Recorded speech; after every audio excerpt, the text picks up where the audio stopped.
ओम शांति।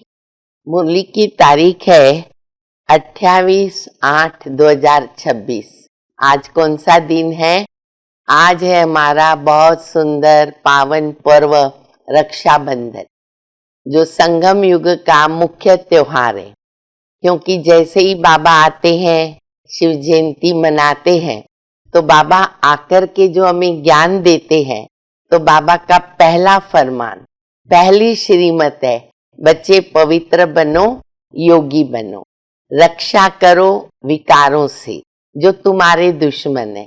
तो बाबा हमारे पवित्रता के कंगन को हाथों में बांधते हैं और हम बच्चे भी बहुत प्यार से पवित्रता की प्रतिज्ञा करते हैं। लेकिन अभी कौन सी पवित्रता की स्टेज पर हमें पहुंचना है? वो है कि मनसा वाचा कर्मणा हमारी आत्मा पवित्र रहे।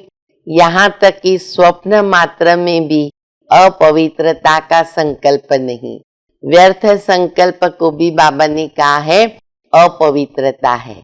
तो व्यर्थ से भी हमको कंप्लीट मुक्त होना है। तो ऐसी शुभ भावना, शुभकामना के साथ आप सभी को इस अच्छे प्यारे पावन पर्व की, रक्षाबंधन की बहुत बहुत बधाई हो, बधाई हो, बधाई हो। अभी हम सुनेंगे बाबा ने जो मुरली में सार बताया है। मिठे बच्चे, तुम ड्रामा के गुप्त राज को जानते हो कि ये संगम युग की चढ़ती कला का युग है। सतयुग से लेकर कलाएं तो कम होती जाती है। संगम में चढ़ती कला, बाकी सब है उतरती कला।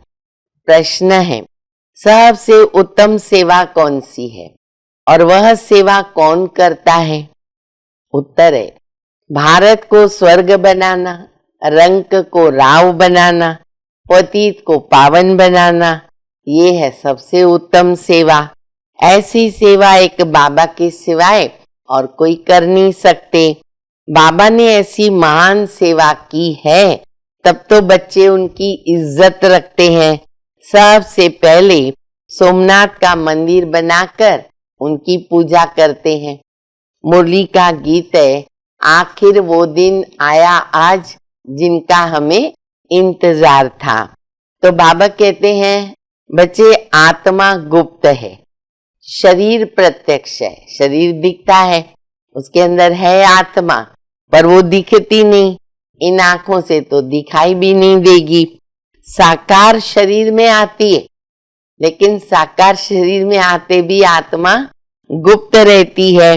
फिर बाबा कहते, मैं भी क्या करता हूँ, मुझे भी आना होता है इस भारत देश में, परंतु मैं भी गुप्त आता हूँ। मैं गर्भ जेल में भी नहीं आता हूँ। और मेरा जो नाम है वो सदैव एक ही रहता है, शिव रहता है, क्योंकि मैं माता के गर्भ से जन्म नहीं लेता। फिर बाबा कहते कि शरीर के द्वारा आत्मा कर्म करती है, लेकिन याद क्या रखना है कि हमें अभी अशरीरी बनना है। तो बाबा कहते हैं, बच्चे बाप इनकॉग्निटो है और इस शरीर के द्वारा तुमको सुनाते हैं, और ये जो शरीर है वो कॉग्निटो है, दिखाई देता। तो ऐसे बाबा फर्क बता रहे हैं। फिर दूसरी बात बाबा बताते हैं, भारत कल शाहूकार था, भारत में एक ही धर्म था, और अभी देखो भारत क्या हो गया, शाहूकार से गरीब हो गया। तो बाबा आए हैं इसलिए भारत को फिर से शाहूकार बनाने। इसलिए बाबा का कौन सा टाइटल है? बाबा है गरीब निवास। लेकिन इसका अर्थ भी बाबा कहते दुनिया में कोई नहीं जानता। फिर बाबा कहते कि बाबा कल का भारत है ना, याद कर रहे फिर से। बच्चे तुम कितने सुखी थे कल, जब सतयुग था तो सोने के महल थे, हीरे जवाहरात थे। अच्छा, फिर द्वापर में आए तो सोमनाथ का मंदिर बनाया।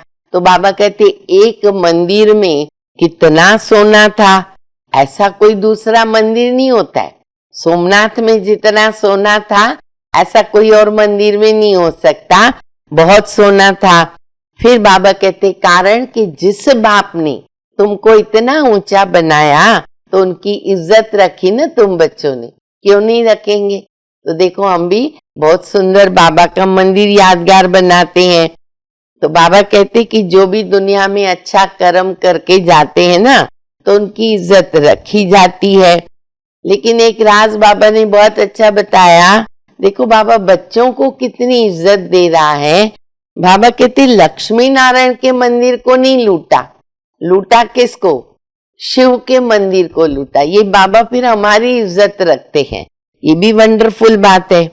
फिर बाबा ने राजाओं के विषय में बता रहे हैं कि राजाओं की जब दरबार लगती है ना, तो दरबार कैसे होती है। बड़े राजा है, फिर छोटे राजा है। अब ब्रह्मा बाबा को तो अनुभव है, क्योंकि वो बाबा राजाओं के दरबार में गए हुए हैं। तो बाबा ने यहाँ की दरबार का अनुभव सुनाया। तो बाबा कहते सतयुग के राजाओं की दरबार की कल्पना करो, ये तो पतित राजा है, वहां की तो कितनी सुंदर दरबार होगी। फिर बाबा कहते बच्चे तुम सबसे पहले द्वापर में आकर शिव की भक्ति करते हो, तुम पूजा करते हो।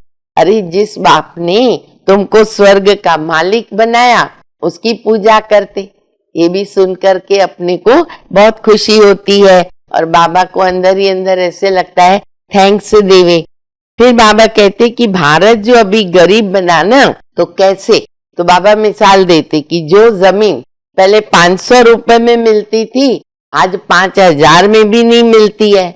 और सतयुग में तो धरती का कोई मूल्य ही नहीं रहता है। इतना जमीन है कि जितना लेनी चाहो लो, मना ही नहीं है, फ्री में भी मिल जाएगी। मीठी नदियों पे तो तुम्हारे महल होंगे, प्रकृति तुम्हारी दासी होगी। देखो कितनी अच्छी बातें, ये याद करेंगे तो खुशी में ही रहेंगे। फिर बाबा कहते देखो जो गीत सुना ना, आखिर वो दिन आया, आज रोमांच खड़े हो जाने चाहिए, भगवान मुझे मिला। और फिर बाबा देखो क्या क्या दे रहे हैं हम बच्चों को।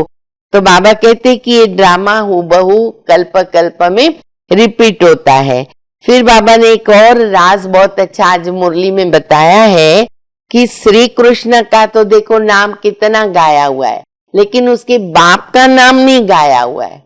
एक्चुअली तो उनका बाप भी तो कोई राजा का बच्चा होगा ना, कृष्ण को जन्म देगा तो राजा का बच्चा होगा, बड़े राजा के घर में जन्म लिया होगा, लेकिन फिर भी नाम क्यों नहीं है? परंतु पतित राजा होने के कारण उनका नाम थोड़ी होगा। ये भी बाबा बड़ी राज की बात बता रहे। श्री कृष्ण जब जन्म लेगा उस समय थोड़े पतित भी रहते हैं।